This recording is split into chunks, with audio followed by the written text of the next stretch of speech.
आएंगे एक बार नहा सुना के फोटो खिंचवाने। साथियों, मुझे बहुत खुशी है कि आप लोग के मन में सवाल है। अफसोस तो तब होता है जब लोगों के मन में सवाल नहीं है।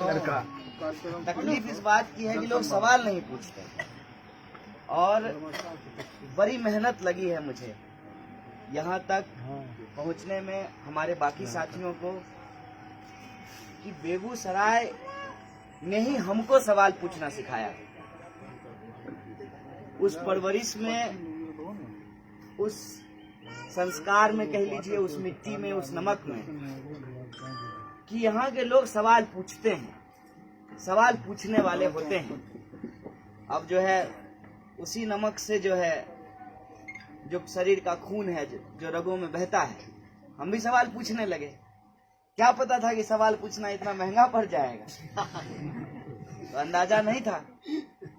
तो जो है एक साथी ने कहा कि आपको देशद्रोही क्यों कहा जाता है? क्योंकि हम देश के लिए सवाल पूछते हैं, इसीलिए देशद्रोही कहा जाता है। हम भी अगर चुपचाप मोदी मोदी करने लगे तो कोई हमको देशद्रोही नहीं कहेगा। मान लीजिए कि आज हमको देशद्रोही कह रहा है, कल से हम मोदी मोदी करने लगेंगे, हम देशभक्त हो जाएंगे। नीतीश जी के बारे में मोदी जी 2015 के चुनाव में क्या बोल करके गए? इनका डीएनए खराब है। और अभी जब बेगूसराय आए थे क्या बोले? नीतीश जी हमारे बहुत अच्छे मित्र हैं। आप बताइए, इतना जल्दी गिरगिट भी रंग बदलेगा? गिरगिट रंग बदलता देख करके जो है मोदी जी सामने से दिख जाए तो कहेगा कि नहीं बदलेंगे, बहुत बड़ा रंग बदलने वाला है। सवाल आप पूछिए, आपको तरह तरह का चीज कहा जाएगा। आप तो अभी एक चीज बोले, देशद्रोही। देखिए मुझे क्या क्या कहा जाता है। मुझे देशद्रोही कहा जाता है, मुझे सेना विरोधी कहा जाता है, मुझे हिंदू विरोधी कहा जाता है। जबकि मैं एक लोकतांत्रिक आदमी हूँ। मैं बैठा हुआ हूँ, हाथ पकड़ कर कहिएगा चलिए जरा मस्जिद, हम कहेंगे चलिए। हाथ पकड़ कर कहेगा चलिए मंदिर, हम कहेंगे चलिए। हमारे लिए कोई मंदिर और मस्जिद में भेद नहीं है, क्योंकि मेरी नजर में हमारा मंदिर मस्जिद तो हमारा स्कूल कॉलेज है। उसके अलावा आप हमको कहीं भी ले जाते हैं, हमको कोई उससे हर्ज नहीं है। लेकिन फिर भी धर्म विरोधी कहा जाता है। दर्जन से ज्यादा भाई मेरा सेना का ही नौकरी करता है, और कोई नौकरी ही नहीं बची है परिवार में। और हम अपने परिवार का पहला आदमी है जो पीएचडी किए हैं। बाबूजी मैट्रिक फेल और माताजी मैट्रिक पास। माताजी जो है आंगनवाड़ी में काम करती हैं। पहला आदमी है कि पीएचडी पढ़े किए हैं। तो ये तीन चीज पहले से कहा ही जा रहा था। अभी चुनाव है, अब सब कुछ कर लिए कि गठबंधन हो जाए। मैंने कुछ लोग तो यहाँ तक बोलता है आलोचना में कि गठबंधन करने के लिए कन्हैया लालू जी का पैर भी छू लिया। ठीक है, तब भी गठबंधन नहीं हुआ, उसमें आप क्या कर सकते हैं? अचानक से अब हमको कह रहा है कि सामाजिक न्याय विरोधी है। कल तक जो आपकी विचारधारा को सवाल बना करके आपको गाली दे रहे थे, आज आपके जाति को आधार बना करके आपको गाली दे रहे हैं। क्या वजह है? वजह सीधा है, इसको आप समझ लीजिए। ये जो आप सवाल पूछ रहे हैं ना, इन सारे सवालों को गुमराह कर दिया जाए। जब 2019 का चुनाव हो रहा है, जनता जनतंत्र में एक महापर्व है चुनाव, उसमें शामिल होने जा रही है। जैसे होली में आप शामिल होते हैं तो गुलाल लगाते हैं, दिया थोड़ी जलाते हैं। दिवाली में अबीर थोड़ी उड़ाते हैं कि दिया जलाते हैं। तो चुनाव जब होगा जनतंत्र में, तो जनता के मुद्दों की बात होनी चाहिए ना। 5-10 गो मुद्दा है आपको याद? जब आपसे बात करते हैं तब मुद्दा निकल करके आता है। बोले ना, वो पहला मुद्दा जो सबसे इंपॉर्टेंट बात वो पूछे।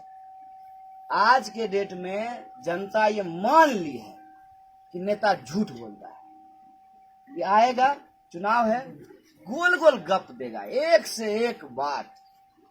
ठीक है, आप ही के जैसा लगेगा, आप ही के साथ बैठ के खा लेगा, सब तरह का नाटक करेगा। इसका नाटक देख करके जो है, मैंने एक्टर एक्ट्रेस भी शर्मा जाए, इतना बड़ा एक्टर होता है ये। ऐसा नाटक करेगा आपके सामने। तो हम तो आज आए हैं, ये सवाल आप हमसे पूछ रहे हैं, फिर भी हम शांतिपूर्वक ये सवाल सुनते हैं, क्योंकि यह बात सच है, यह बात झूठ तो है नहीं। लेकिन इससे पहले भी तो लोग जीत करके आए हैं, फिर जो है वो आपके बीच में आ रहे हैं, तो हमसे ज्यादा जरूरी तो ये सवाल उनसे पूछा जाए ना।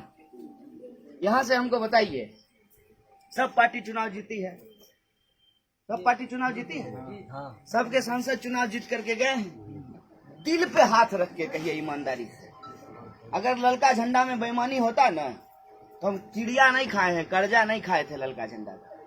सबसे ज्यादा ईमानदार हमको ललका झंडा का लोग लगता है, सुख में दुख में खड़ा होता है। अभी हमारे घर के पीछे में बारों में दंगा होने वाला था, ललका झंडा का लोग जाकर के उसको बंद कराया। अभी वोट का समय आया है तो अलग अलग लोग उसके रहनुमा बन करके आ रहे हैं, अपने टाइटिल पे बहुत जोर दे रहे हैं। कम्युनिस्ट पार्टी लोग वोट नहीं भी देता है तब भी ब्लॉक जाने के लिए, दरोगा के पास जाने के लिए, इंदिरा आवास के लिए, वृद्धा पेंशन के लिए लड़ता है ना अपनी कुवत में। तो ताकते नहीं हुआ तो बेचारा लड़ेगा कैसे? अब बाकी सबको भी आजमा करके लोग देख लिए, सबको, बाहरी भीतरी, ई जात ऊ जात, ई धर्म ऊ धर्म, सब तरह का लोग को देखिए। नेता जीतने के बाद जनता के पास आता ही नहीं, ऐसा क्यों हुआ है? और इसी बात से ये शिक्षा वाला जो सवाल पूछे हैं आपको जुड़ा हुआ है। ऐसा इसलिए हुआ है कि समाज ने राजनीति को छोड़ दिया, तो राजनीति ने समाज को कहीं का नहीं छोड़ा। अब आप बताइए, देश हमारा है, लोकतंत्र हमारे लिए, जिस संविधान की चर्चा ये कर रहे थे वो संविधान हमारे लिए है, ठीक है, तो उसकी रक्षा कौन करेगा? हम लोग करेंगे। तो एक बात हमको बताइए, चुनाव आएगा, वोट देंगे जात के नाम पर, तो नेता जाकर के 5 साल विकास करेगा? उसको पता नहीं है? तो सब पता है।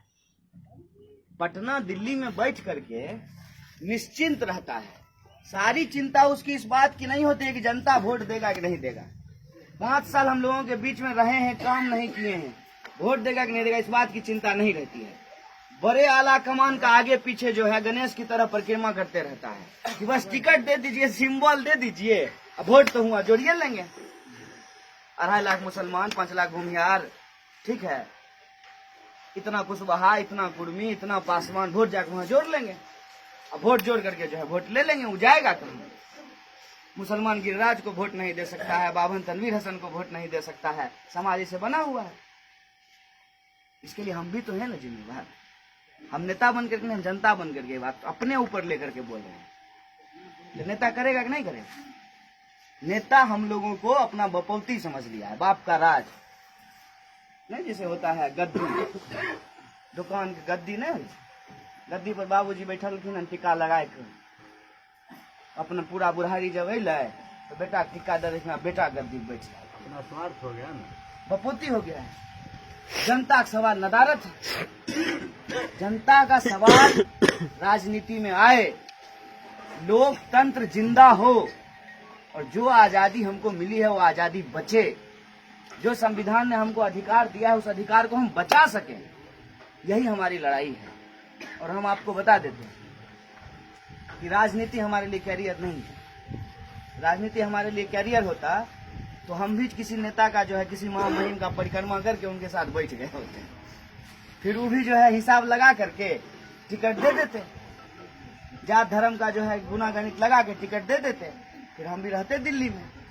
तो ये बताए, हम तो दिल्ली में ही थे, चलिए भी 5 साल चक्कर काटना पड़ेगा। दिल्ली में जब हम थे, ठीक है, दिल्ली में जब हम थे तो दिल्ली में तो हम जीवन जी रहे थे ना, तो हमको 3 दिन बिना नहाए घूमने की जरूरत है? बताइए सोच कर, अगर आना नहीं होता तो आते क्यों? और चुनाव तो अभी हो रहा है, चुनाव से पहले हम आपको बता रहे हैं, जिस तरीके से आपसे बात कर रहे हैं ना, इस तरीके में ही लगभग बेगूसराय जिला का पंचायत हम घूम चुके हैं और लगभग लोगों से बात कर चुके हैं, उनसे उनकी समस्या जान चुके हैं। मुंह जवानी हम बता देंगे कि बेगूसराय का पॉपुलेशन 30 लाख है, वोटर 19,44,000 है, 257 पंचायत है, मुंह जवानी बताएंगे, 18 गो ब्लॉक है, मुंह जवानी। वो ऐसे नहीं पता चला है, वो घूम करके धूल फांक करके तब पता चला है। तो हम जानने के लिए नहीं आपके बीच आए हैं, हम भी आप ही की तरह इसी मिट्टी में पैदा हुए हैं, यहीं जीने यहीं मरने के लिए आपके बीच में आए हैं। चुनाव अपनी जगह आपको बता देते हैं, मौका मिलेगा। बहुत दूर मेरा घर नहीं है, मेरे घर में कोई गेट नहीं है। ऐसे जैसे इनका खुला दरवाजा है, इनका तो और सुंदर है, इससे भी मेरा खराब है। खुला दरवाजा है और बाहर हम बैठते हैं, जिसको मन होता है मिलता है, और जितनी क्षमता है उतनी क्षमता में उनका काम करते हैं। जितनी क्षमता रहेगी उतनी क्षमता में काम करेंगे। अगर हाथ मजबूत कर दीजिएगा तो सांसद, मैं सांसद बोल रहा हूँ बेगूसराय करके दरोगा खून करेंगे, नहीं तो कहेंगे Kanhaiya Kumar x JNU president बोल रहे। वो आप पर निर्भर करता है, मेरे ऊपर निर्भर नहीं करता है। इसलिए कोई सभा में हम वोट नहीं मांगे। आप लोग वीडियो सुनते होंगे, कोई सभा में हम वोट नहीं मांगे। वोट आपका अधिकार है, आप जानिए कि किसको वोट दीजिएगा। हमारी जिंदगी है, हमारा भी देश है, हमारा भी समाज है, हमारा भी जिला है। तो आप हमको वोट नहीं दीजिएगा, हम इसको छोड़ के चले जाएंगे। जब हम जेल चले गए, जो आप बोले देशद्रोही वाली बात, तो बेगूसराय के लोग मेरी माँ के साथ खड़ा हुआ कि नहीं, उसका आंसू पोछा कि नहीं? तो वो तो सब सांसद नहीं था, वो खड़ा हुआ ना बेगूसराय होने के नाते। बेगूसराय होने के नाते हम भी खड़ा रहेंगे। हाथ मजबूत कर दीजिएगा तो मजबूती से खड़ा रहेंगे, वरना जितना औकात रहेगा उसके साथ खड़ा रहेंगे। और आरोप जो है, जो आपने कहा, वो आज तक आरोप ही है ना। उसमें जो है आरोप पत्र न्यायालय ने कबूल किया है, न मेरा आरोप सिद्ध हुआ है। और आरोप इसीलिए है कि हम इस देश में सबसे ज्यादा सवाल अगर किसी चीज को लेकर के उठाए हैं, जो साथी पूछ रहे थे, वो है शिक्षा का। और ये हम इसलिए नहीं उठाए हैं कि हम बड़ा महान आदमी है, ऐसा कुछ नहीं। ये मेरी जिंदगी के अस्तित्व का सवाल है। अगर सरकारी स्कूल नहीं होता तो हम पढ़ ही नहीं पाते।